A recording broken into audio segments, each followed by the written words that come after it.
Yerp, this is Perp back with another video, and I finally got around to watching the very first episode of The Last of Us. This is the video game adaptation of the game that came out 2013. So I want to just get some things out of the way before we get started with this review.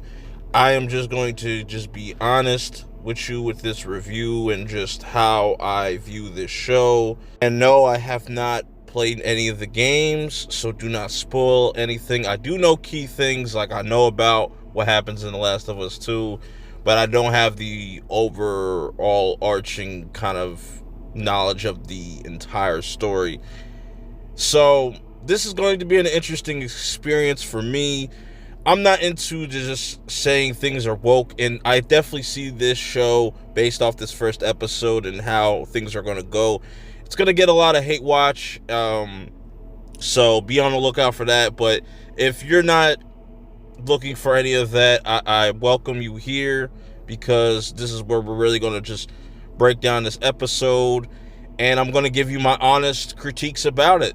You know, we're going to talk about the good, the bad, and, you know, everything in between. I don't know where this could go. I'm looking forward to episode 2, I could say that.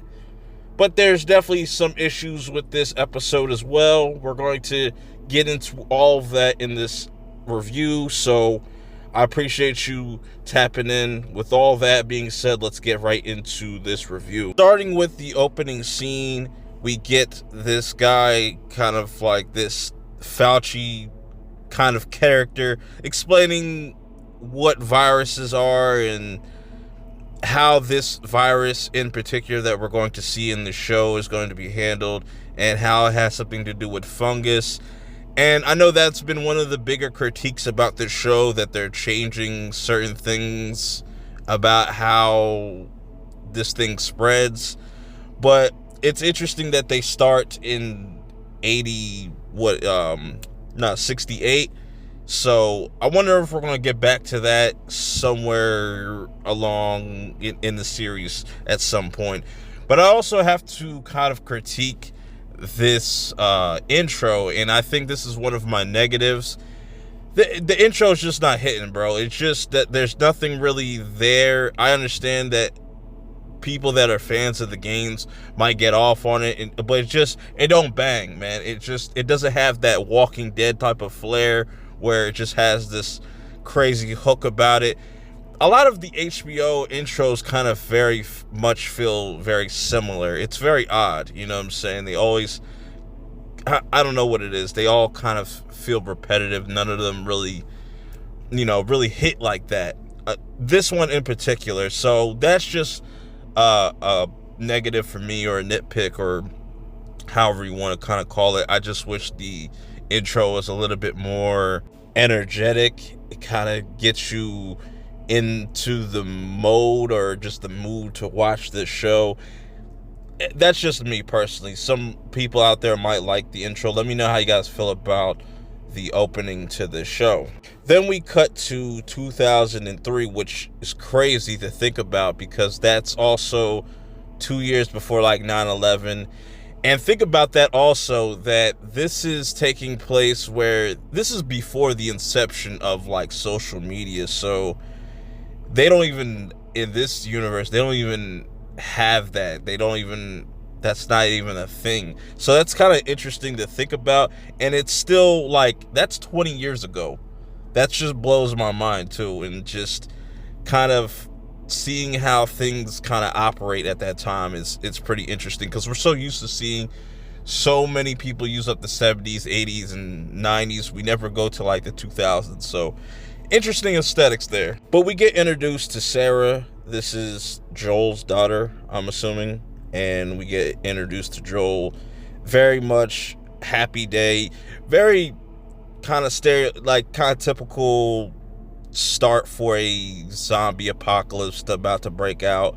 It always kind of ease you into it, and they do ease you into this, where you hear things in the background, but nobody really pays attention to it, and they just kind of go about their normal lives. But we also get introduced to Uncle Tommy, that is Joel's brother, and As they're getting ready to leave the house, Sarah takes some money out, and we also see a watch there. We don't know exactly at this time what she is doing and why she's taking this money. And it's also Joel's birthday. It's his 36th birthday. So we're going to get into that because that's kind of interesting to me.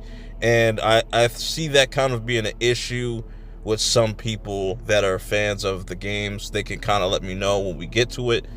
I'm going to talk about that very shortly, though. So as they're leaving the house, we get introduced to their creepy-ass neighbors, and you already kind of see things kind of going left with them. You know, say everything is pretty telegraphed for the most part. You know, nothing seems out of the ordinary. It's really weird to see a picture of George Bush, and we never, you know, it's just odd to kind of see where the world kind of falls apart at this specific time. But then Sarah ends up leaving school and gets onto the bus to go to this repair shop / you know, pawn shop where he fixes clocks and watches and stuff like that to get this watch fixed. But she is quickly, you know, kicked out of the store because I don't know why. Maybe the wife knew something or some other reasons, obviously. But like I said, there's this sense of everything kind of being chaotic or just kicking off around you, and you're just not even aware of it. And I kind of like that tone and just that presence that they're kind of building up towards. It's everything is kind of like a build up. This whole episode is very much a very slow burn build up to something. So then Sarah ends up going to the neighbor's house, and this is where things get very, very eerie, where not only that this woman does not make chocolate chip cookies, she makes raisin cookies, which I don't know what is wrong with people. That's so nasty. That aside, all jokes aside, she's searching through these different DVDs and asks if she can borrow one of these DVDs. But while she's looking through these DVDs, behind you, it's kind of like a blurred effect. You don't really see this old lady's face, but it's all distorted. So you're already seeing things happening while the character does not know what is going on. It's really fascinating to me. Not necessarily scary, just more so creepy. I like that, though, because even the damn dog senses something is wrong, and that shit is so funny too. The dog is pretty funny. The dog is probably the funniest character in this episode, I would say, because he does some things that were hilarious to me. So anyways, you know, Sarah gives Joel his gift, the watch and also the DVD, so they can put on a movie. And I don't know what the significance is about this watch. Maybe it has something to do with Joel's past or somebody he used to love, or their mom or something like that. That's what I assume. But then he gets a call that Tommy's locked up, so he has to go get his brother out. Then this is where things start to really kick off. You have this Sarah waking up by herself at the house. That's the worst thing to do too, but I understand that she's old enough to kind of just look out for herself. There's like a state of emergency. Sarah just doesn't know where Joel's at, doesn't know what the hell's going on, sees the dog freaking the fuck out, tries to bring the dog back to the neighbors. The dog's not having it. That shit was funny. She walks into the neighbor's house and just sees like a trail of blood. And then we see exactly what happens to a person when they're infected early. And it very much reminds me of like the strain. And it seems like that's the way it's going to pass through. And I also like later on in this episode that they show us exactly how much time it takes depending on how you get bit, how the infection works. But it definitely reminds me of strain, so it looks like it enters your brain or just enters through your ear canal or just any type of opening, and that's how you're infected. But that was really cool. Not, like I said, not really scary, because it's obviously fake, but I think they could have done more with just the effects of how the infected look, in my opinion. But anyway, Sarah's able to run outside, and Joel comes in the nick of time to save her, because these things are kind of quick. And I like how the body kind of distorts, very similar to like All of Us Are Dead, just how the body kind of contorts as they're being infected, like they're being controlled. Very interesting. It just very interesting how in the beginning they kind of break it down exactly how this shit's gonna work, and it's completely chaotic. I really like the visuals as they hop in the car and they're trying to figure out how to kind of get out of all this madness. But before they can get out of the town and get away from things, a plane has an accident and crashes into the town, causing them to have an accident, get split up from Tommy, and they have to he pretty much has to carry Sarah because she can't walk on her own. They get they see this bunch of people just getting eaten, and they have to be on the run, and they're able to kind of get away, but then they come across the soldier, and the soldier gets this call to say, hey, you gotta get rid of this person because they might be infected. And Joel's like, no, Sarah's not infected. Ends up shooting at him anyways. That ends up really sad on Joel's end, because this is where Sarah ends up losing her life. And Pedro Pascal definitely really sold that whole entire scene. I think that was a interesting build up and kind of origin for just how this whole thing kind of kicked off. So then we jump 20 years into the future, which is a huge jump. So now Joel is 56, which is crazy to me. And you cannot tell me that they did not rip this off from Walking Dead a little bit, where we get that opening scene of the teddy bear girl walking, and we also see this little boy, and we're in Boston now, different location. In the beginning, we were in Texas, and he's pretty much getting questioned, and they're trying to figure out, is he been infected or not? And yeah, this was really sad to kind of start to see this world and how it's kind of really messed up, to the point where you see later on Joel having to get rid of that same kid, and we see what he has to do to make a living and whatnot. And people are getting publicly executed. It's wild. It's really wild. I kind of like seeing this imagery. It definitely is giving me Walking Dead vibes, just with a budget though. So we catch up with Joel and what he's up to. He's trying to get a vehicle from this guy by like exchanging drugs and whatnot, which is kind of odd. But you gotta do what you gotta do, I assume. And then it jumps to another character we get introduced to by the name of Tess. She's pretty much kind of getting interrogated, beaten up, even to the point. And then this explosion just goes off randomly. And this was funny because she was getting beat up here, and I'm wondering where that's going to lead off, because there was some officers that kind of approached her, telling her like, yo, get on the ground. She quickly said, I'm not YSL. I'm just joking. And she's not like a Firefly.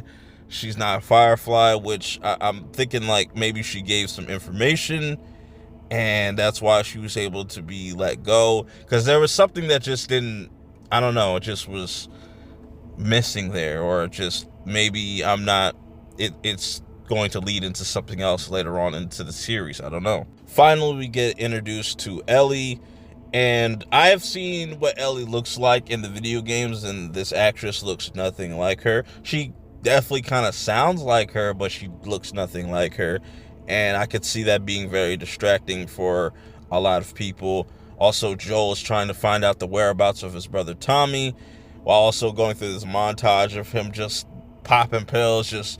He's living dangerous. Joel is living dangerous. He's a dangerous dude, bro. Like, so he's trying to figure out everything he can do. And then he sees that Tess comes back all beat up and whatnot, and finds out that a battery that the car that he was trying to get is missing.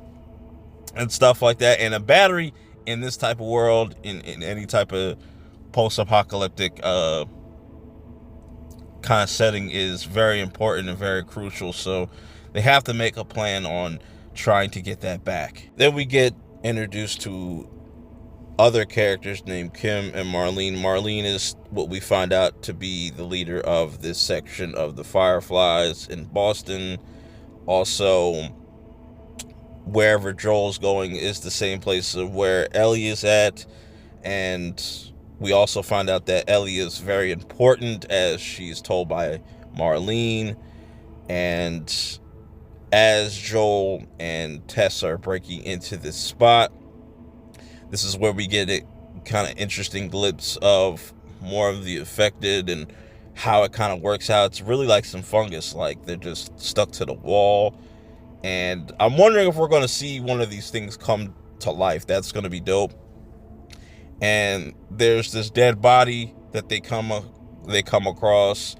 And this is the first time that Joel has an interaction with Ellie, which is a pretty funny interaction. I liked it. You know what I'm saying? It looked like he was ready to, at that moment, kill Ellie, you know, if he had to. But then comes across that he knows Marlene, you know, and then he gets pretty much thrown into this situation to make sure Ellie gets to where she needs to kind of get her out of here and get her into safety.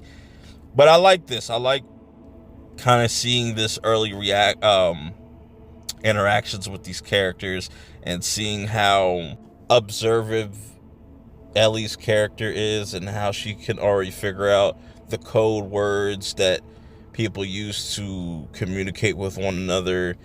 And she kind of messes with him and kind of trolls Joel, where Joel is a very serious person.